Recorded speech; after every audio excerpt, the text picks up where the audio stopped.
आज की कहानी का शीर्षक है रुलाने वाली लव स्टोरी हिंदी में। हेलो दोस्तों, मेरा नाम राजीव है और आज मैं अपनी ज़िंदगी की रुलाने वाली लव स्टोरी बताने जा रहा हूँ।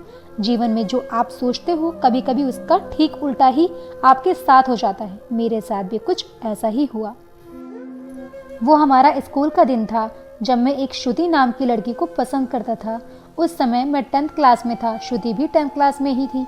हम दोनों एक दूसरे को पसंद करते थे। उस समय मैंने अपने दिल की बात उसे बताई और उसने मेरे प्यार को एक्सेप्ट कर लिया। हम दोनों एक ही बस में स्कूल जाया करते थे। बस में अक्सर मैं उसकी बगल वाली सीट पे बैठ जाया करता था और वो पल मानो मेरी जिंदगी के सबसे खूबसूरत पल थे। सभी को हमारे प्यार के बारे में पता था। मेरे दोस्त हमेशा श्रुति का नाम लेकर मुझे चिढ़ाया करते थे। श्रुति और मैं लंच के समय साथ में खाना खाते थे और खाते हुए अपने फ्यूचर की बातें किया करते थे। रात के वक्त हम दोनों एक दूसरे से ढेर सारी बातें करते। हम दोनों अपने अपने सपने एक दूसरे को बताते और न जाने बात करते करते कब हमें नींद आ जाती और हम सो जाते थे। कभी अगर मेरे घर में कोई रिश्तेदार आ जाता तो रात को मैं छत पे जाकर बातें करता। यहाँ तक कि मैं ठंड के मौसम में भी छत पे जाकर श्रुति से बात करता। हम दोनों ने साथ में न जाने क्या क्या सपने देखे थे, शादी, बच्चे और यहाँ तक कि हमने बच्चों के नाम भी सोच रखे थे। स्कूल तक तो हम दोनों के प्यार की गाड़ी काफी अच्छी चल रही थी, लेकिन जैसे ही हम कॉलेज में गए तो धीरे धीरे सब कुछ बदलने लगा। कॉलेज आने के बाद श्रुति अब पहले जैसी नहीं रही। वो मुझे अब इग्नोर करने लगी। अब ना वो पहले जैसी बातें करती और ना वो मेरी तरफ देखती। मैं सोचने लगा, ये श्रुति को क्या होता जा रहा है, वो मेरे साथ ऐसा क्यों कर रही है। एक दिन श्रुति के एक फ्रेंड से मैंने पूछा, देखो ना, श्रुति अब मुझसे पहले जैसी बातें नहीं करती, वो अब मुझे इग्नोर करने लगी है। उसकी फ्रेंड ने मुझे बताया कि श्रुति को मैंने कॉलेज में अभय नाम के लड़के से अक्सर बातें करते हुए देखती हूँ। शायद मुझे लगता है श्रुति उसे पसंद करती है। उसकी फ्रेंड की बातों को सुनकर मेरे दिल की धड़कनें बढ़ने लगी। मेरा दिमाग कह रहा था कि श्रुति ऐसा कैसे कर सकती है, लेकिन दिल कह रहा था कि नहीं, श्रुति ऐसा नहीं कर सकती। मेरी आंखें नम होने लगी। मैंने अपने आंसुओं को रोका, लेकिन तब भी मैं अंदर से रोने लगा। घर जाकर मैंने श्रुति का फेसबुक अकाउंट और इंस्टाग्राम अकाउंट चेक किया। मैंने देखा कि श्रुति ने अभय को फॉलो किया हुआ है और उसकी फोटो पे लाइक और दिल वाले इमोजी का कमेंट भी था। मैंने तुरंत श्रुति को कॉल किया, लेकिन उसने मेरी कॉल का जवाब नहीं दिया। अगले दिन जब मैं कॉलेज गया तो श्रुति से मैंने पूछा, क्या तुम अभय को पसंद करती हो? श्रुति, ये तुम क्या बोल रहे हो? मैं जो पूछ रहा हूँ उसका जवाब दो। क्या तुम अभय को पसंद करती हो, हाँ या ना? श्रुति, अभय और मैं बस एक अच्छे दोस्त हैं। उसने मेरे सवालों का जवाब नहीं दिया।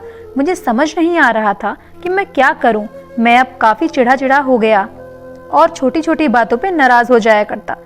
श्रुति अब पहले जैसी नहीं रही, वो अब बिल्कुल बदल चुकी थी। एक दिन मैंने श्रुति को अभय का हाथ पकड़कर कॉलेज ग्राउंड में बात करते हुए देखा। मैंने अपने फोन से उन दोनों का फोटो क्लिक कर लिया।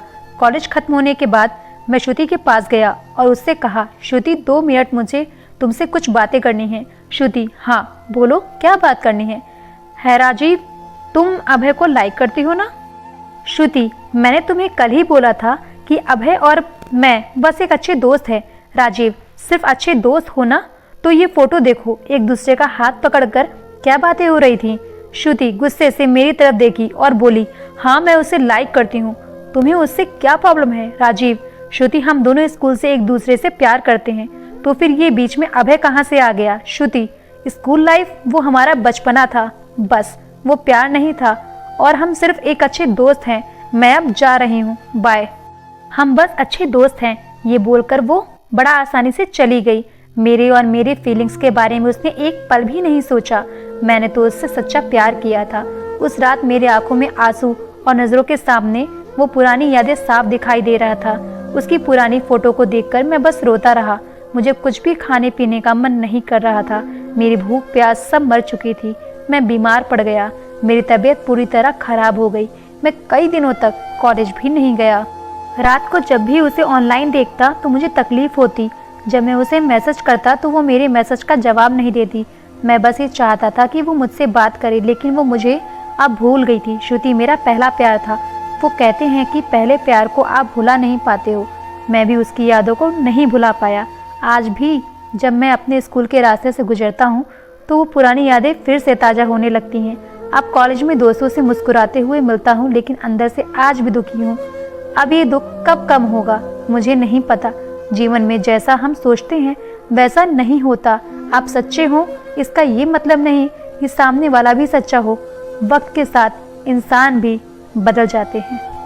दोस्तों, अगर आपको मेरी ये कहानी पसंद आई हो तो कमेंट बॉक्स में अपनी राय ज़रूर दीजिएगा, लाइक शेयर भी ज़रूर करिएगा और जिन्होंने चैनल को सब्सक्राइब नहीं किया है सब्सक्राइब करके बेल आइकन ज़रूर प्रेस कर लीजिएगा, जिससे आने वाली कहानियाँ आपको जल्दी प्राप्त हो सकें। धन्यवाद। Thanks for listening my heart touching story. Thank you.